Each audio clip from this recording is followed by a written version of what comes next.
the protest movement is really it depends a lot in terms of coordinating itself on social networking, on Facebook, on emails, on YouTubes, and on sat phones and cell phones. So all of this really is working right now, and it's despite the fact that there is a cyber warfare going on. Basically, there is a special group of people inside Syria empowered by the regime called the Syrian Electronic Army, and they are sort of trying to disrupt this organizing ability of the protesters on the ground by sort of hijacking their accounts and penetrating their discussion groups and sort of monitoring their dialogue. But so far, the protesters also have mounted their own group who is doing the reverse, who is actually hijacking accounts of pro-Assad people and hacking into state-owned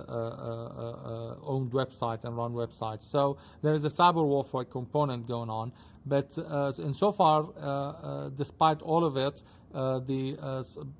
Facebook and social networking is playing an important role, really, in connecting the protest leaders on the ground and also between the protest leaders on the ground and those outside Syria.